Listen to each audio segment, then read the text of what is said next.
नमस्कार ट्रेनीज, मैं अनुराग सक्सेना सभी लोगों का हार्दिक स्वागत एवं अभिनंदन करता हूं इंस्ट्रक्टर कम्युनिटी खास पेशकश भारतीय स्किल्स में। तो ट्रेनीज, जैसा कि आप सभी को पता है कि हम वर्कशॉप कैलकुलेशन साइंस का जो भारतीय स्किल्स का पीडीएफ है उसको सॉल्व करने का प्रयत्न कर रहे हैं। तो इसी कड़ी में आज हमने आईटीआई सेकेंड ईयर का टॉपिक हीट ट्रीटमेंट लिया हुआ है। ये जो हीट ट्रीटमेंट टॉपिक है थोड़ा जो नॉन मैकेनिकल ट्रेड्स हैं जैसे इलेक्ट्रिशियन वाले हैं, ठीक है, दूसरी ट्रेड्स के हैं जो मैकेनिकल ट्रेड्स जैसे फिटर, टर्नर, मशीनिस्ट से अलग हैं, उनके लिए काफी थोड़ा उनको टफ लग सकता है। मगर जो फिटर, टर्नर, मशीनिस्ट जो है ये उनके कोर्स में ही होता है, ठीक है। तो मेरा प्रयत्न यहाँ पे ये रहेगा कि यहाँ पे जो ये मैं क्वेश्चन सॉल्व करूं उसमें आपको वो सारे कॉन्सेप्ट्स में आपके क्लियर कर दूं जो आपके जिससे आपके जो एग्जाम है उसमें आप अच्छा स्कोर कर पाए। तो इस चैप्टर का जो ये बेसिक है मैं आपको पूरे कोशिश करूंगा कि मैं आपको इसमें ही समझा दूं, ठीक है। तो चलिए बिना किसी देरी के शुरू करते हैं। अच्छा देखिए, हीट ट्रीटमेंट, हीट ट्रीटमेंट को हिंदी में बोलते हैं ऊष्मा उपचार, ठीक है। देखिए ऊष्मा उपचार में क्या होता है, इसका बहुत सीधा सा उदाहरण है आयरन मैन की मूवी, ठीक है। जब आयरन मैन का फर्स्ट पार्ट आपको याद होगा, जब वो गुफा में जो कहीं पे उसको जब टेररिस्ट पकड़ ले जाते हैं तो वहां पर अपने लिए एक सूट तैयार करता है, ठीक है। अब वो सूट को तैयार करने की जो प्रोसेस होती है वो काफी अच्छा एग्जाम्पल है। जो फिटर वाली ट्रेड है, मैकेनिकल ट्रेड से जो है वो लोग काफी अच्छे से समझेंगे इस बात को। तो आप वहां पर देखना कि वो कभी मेटल को गर्म करता है, हैमर से उसका ठोकते हुए बहुत एक सीन आता है, ठीक है। वो कई बार मेटल को हीट करके अचानक से पानी में डाल के ठंडा करता है। यही चीजें आपने अपनी डेली की लाइफ में या फिर जब रोड कहीं सड़क के किनारे जो लोहार वगैरह होता है उनमें भी देखते हैं कि वो किसी चीज को गर्म करते हैं, अचानक से उसको ठंडा कर देते हैं, ठीक है। तो यही सब जो प्रोसेस होती है ये सब हीट ट्रीटमेंट के ही प्रोसेसेस हैं। किसी चीज को ठोकना, गर्म करके ठोकना, ठीक है, गर्म करके एकदम से ठंडा करना। अब किसी चीज को जैसे गर्म करने के बहुत तरीके होते हैं, ठंडे करने के बहुत तरीके होते हैं, तो इन्हीं सबको मिला के ऊष्मोपचार बहुत बड़ा टॉपिक बन जाता है। मगर हम आपको अभी इसमें मैं अभी आपको उतना ही बताने की कोशिश करूंगा कि जिससे आपका अभी जो एग्जाम है उसमें आप अच्छा स्कोर कर सकें। तो देखिए ऊष्मोपचार की परिभाषा क्या होती है। ऊष्मा उपचार में हम कोई मेटल का पीस, ठीक है, कोई भी मेटल है, अलॉय है, उसको क्या करते हैं, हीट करते हैं। हीट करके फिर उसको कूल करते हैं, किस लिए, वांछनीय प्रॉपर्टीज लाने के लिए। ऊष्मा उपचार एक ऐसी विधि है जिसमें एक मेटल या अलॉय को पहले गर्म किया जाता है, ठीक है, फिर उसके बाद उसे ठंडा किया जाता है, किस लिए, वांछनीय गुणों को प्राप्त करने के लिए। अब जैसे वांछनीय गुण क्या हो सकते हैं, अगर हमको कोई मेटल की डक्टिलिटी बढ़ानी है, मेलेबिलिटी बढ़ानी है, या फिर उसकी हार्डनेस बढ़ानी है, हार्डनेस कम, या फिर उसकी भंगुरता कम करनी है, ब्रिटलनेस कम करनी है, तो ये सारी प्रॉपर्टीज जो हैं या उसको हम ऊष्मोपचार से अचीव कर सकते हैं, ठीक है। तो ये था ऊष्मोपचार का बेसिक कि ऊष्मोपचार होता क्या है। इसके बाद आपको थोड़ी चीजें हैं जो पता होनी चाहिए, जैसे अनीलिंग, यहां पर बराबर टर्म आएगा अनीलिंग, अनीलिंग आएगा, नॉर्मलाइजिंग आएगा, नॉर्मलाइजिंग हो गया, ठीक है, हार्डनिंग हो गया। तो ये सब चीजें आपने क्लियर करके रखी है, हार्डनिंग, टेम्परिंग, ठीक है, और एक लास्ट में आएगा केस हार्डनिंग। तो आपको कम से कम ये चीजें क्लियर होनी चाहिए। देखिए ये सब बेसिकली क्या है, ये हीट ट्रीटमेंट की वेरियस प्रोसेस है। जैसे किसी चीज को अगर आपको गर्म करना है, मेटल को, उसके कई सारे तरीके हो सकते हैं। एक तरीका आप इसको सीधे आग में डाल दीजिए, एक तरीका है कि आप इसको कोई जो द्रव है, जैसे कोई लिक्विड है, जैसे ऑयल है, ऑयल में डाल दीजिए, ऑयल को गर्म करेंगे तो ये गर्म होगा। एक तरीका इसको इलेक्ट्रिक तरीके से गर्म कर सकते हैं। फिर इसको ठंडे करने के कई मेथड है। एक मेथड है कि आप इसको भट्टी में ही छोड़ दें, एक मेथड है आप इसको खुले वातावरण में रख दें। एक तरीका है कि आप इसमें जो एयर है, एयर का बहाव करिए। एक तरीका आप इसको पानी में डाल दें, एक तरीका आप इसको ऑयल में डाल दें। तो यही सारे प्रोसेस से यही सारी प्रोसेस बनती है, ठीक है। बस आपको इतना याद रखना है कि अनीलिंग में हम क्या करते हैं, जो हमारा मेटल होता है उसको ऑस्टेनाइट फेज तक हीट करते हैं, ठीक है। ऑस्टेनाइट भी एक प्रकार का, जब हम स्टील को प्रोसेस करते हैं, गर्म करते हैं बहुत ज्यादा, तब उसमें क्या होता है, ऑस्टेनाइट हमारा बन के आता है, ठीक है। तो एनीलिंग में हम क्या करते हैं, उसको ऑस्टेनाइट तक हम उसको हीट करते हैं, फिर उसको भट्टी में ही, फर्नेस में ही कई दिनों तक, मतलब भट्टी में ही उसको ठंडा होने के लिए छोड़ देते हैं। और उसमें भले 1 दिन लगे, 2 दिन लगे, जितने दिन भी लगे, उसको हम भट्टी में ही छोड़ देते हैं। जैसे भट्टी ठंडी होती जाती है वैसा ऐसा वो मेटल भी अपने आप ठंडा होता जाता है, ठीक है। तो अनीलिंग हम बेसिकली करते हैं मेटल को सॉफ्ट बनाने के लिए। ये एक सॉफ्टनिंग प्रोसेस होती है और ये अंदर का जो स्ट्रक्चर होता है वो भी रिफाइन करती है और उससे जो इंटरनल स्ट्रेसेस होते हैं वो भी कम हो जाते हैं, ठीक है। ये होती है अनीलिंग।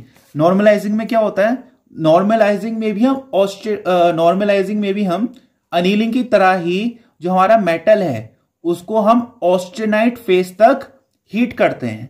बस इसमें क्या डिफरेंस होता है, इसमें इसको हम भट्टी में नहीं छोड़ते फिर कूल होने के लिए, इसको हम क्या करते हैं बाहर, ठीक है। नॉर्मलाइजिंग हम क्या करते हैं उसको एयर में छोड़ते हैं कूल होने के लिए। हार्डनिंग में क्या होता है, हार्डनिंग में हम क्या करते हैं मेटल को हीट करके हम कोशिश करते हैं उसको जल्दी से जल्दी हम उसको ठंडा करें, ठीक है। इसमें क्वेंचिंग भी टर्म आता है, तो वो हार्डनिंग की प्रोसेस होती है। बाकी फिर हार्डनिंग, अगर कोई मेटल बहुत ज्यादा हार्ड हो जाता है तो उसमें क्या है ब्रिटलनेस आ जाती है। क्या आती है ब्रिटलनेस, भंगुरता। तो भंगुरता को दूर करने के लिए हम टेम्परिंग करते हैं, ठीक है। केस हार्डनिंग बाकी वगैरह जो भी टॉपिक्स हैं मैं आपको इन क्वेश्चंस में ही क्लियर कर दूंगा। 3 बातों का और ध्यान रखेंगे, जो आपकी ये उष्णोपचार होती है ये 3 प्रोसेस से होती है, ठीक है। सबसे पहले हम क्या करते हैं मेटल को हीट करेंगे, ठीक है। फिर हीट करने के बाद हम क्या करते हैं मेटल को कुछ देर, जैसे मान लीजिए आपने 723 डिग्री सेल्सियस तक मेटल को हीट कर दिया, फिर आप कुछ देर तक उस मेटल को उसी प्रोसेस में रखेंगे, ठीक है। फिर तीसरा प्रोसेस क्या होता है उसका कूल करना। तो ये 3 प्रोसेस से उष्णोपचार में हमको गुजरना होता है। तो चलिए अब शुरू करते हैं क्वेश्चंस। तो 177 इस चैप्टर का पहला क्वेश्चन है, ठीक है। तो इसमें पूछा है what are the various types of heat treatment process. उष्णोपचार की विभिन्न जो विद्याएं हैं या फिर विधियां हैं कौन सी हैं। देखिए तो इसका आंसर पहला ही है annealing, normalising, hardening and tampering.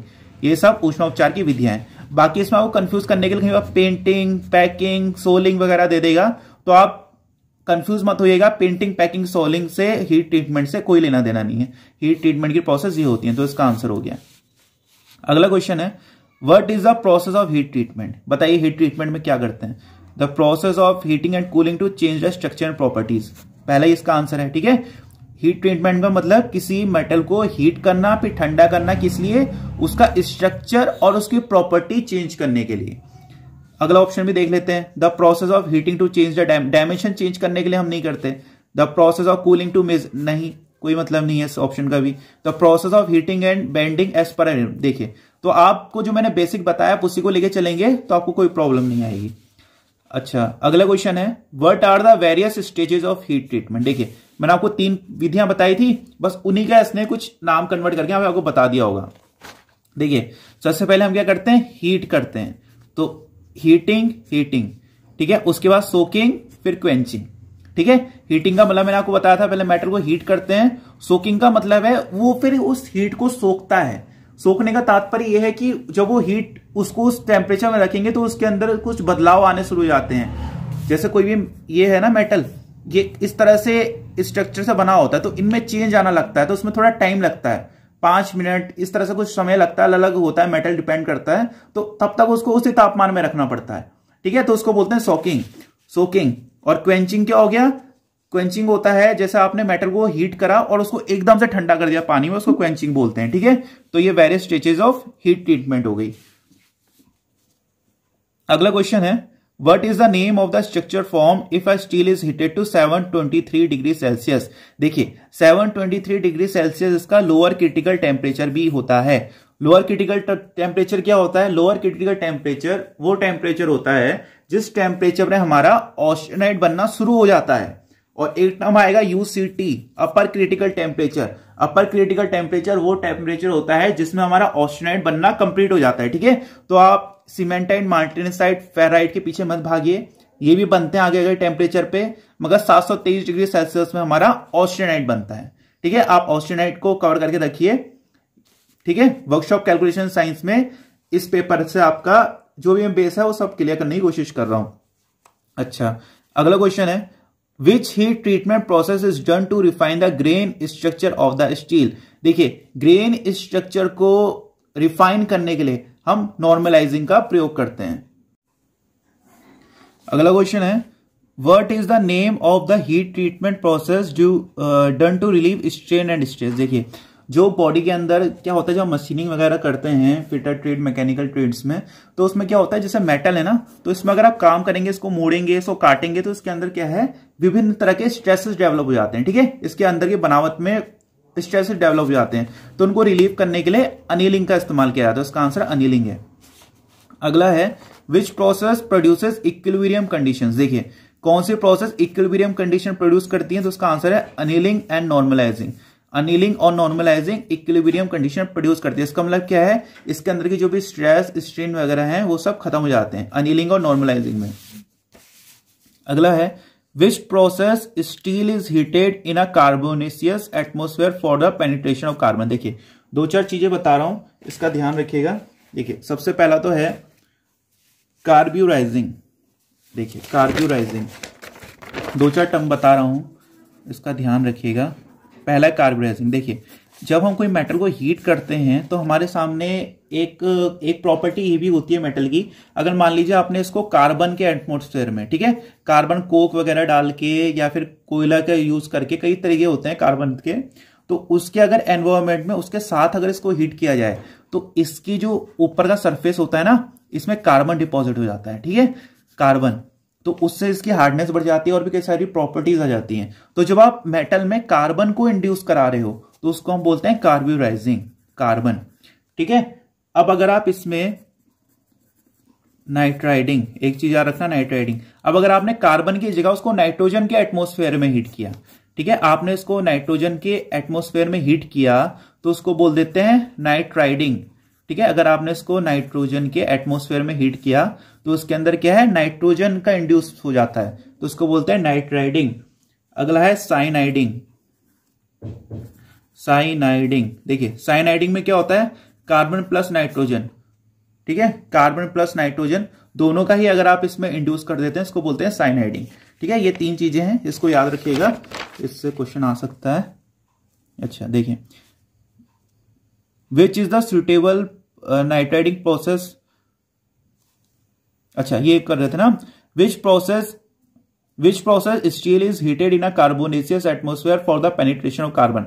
Carbon के लिए क्या करते हैं, कार्ब्यूराइजिंग।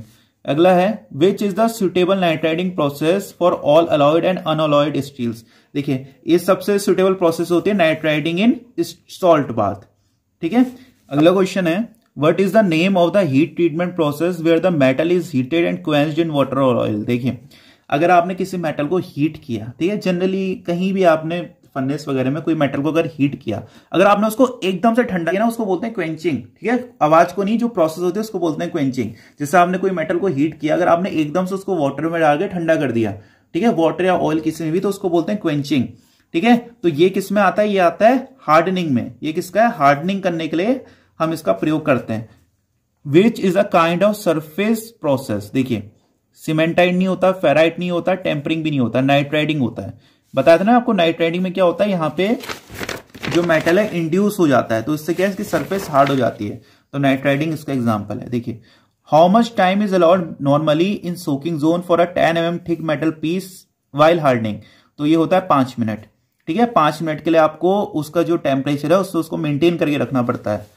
What is colour of metal piece when heated to 250 degree Celsius while doing the tempering process. तो ये आपको मिलता है ब्राउन कलर। जब आपका मेटल टेम्परिंग के प्रोसेस में 250 डिग्री सेल्सियस के आसपास पहुंचता है तो आपको ब्राउन कलर का शो होने लगता है। अगला क्वेश्चन है what is the purpose of tempering a steel. देखिए हम स्टील को टेम्पर क्यों करते हैं, सबसे पहले हम ये करते हैं उसको हार्डनिंग करते हैं। मैंने आपको बताया था अगर हम किसी चीज को बहुत ज्यादा हार्ड कर देते हैं तो उसमें भंगुरता आने लगती है। क्या आने लगती है, भंगुरता, ब्रिटलनेस। तो ब्रिटलनेस की वजह से क्या होता है, उसके टूटने के चांसेस बन जाते हैं, उसको काम करते करते टूट जाए।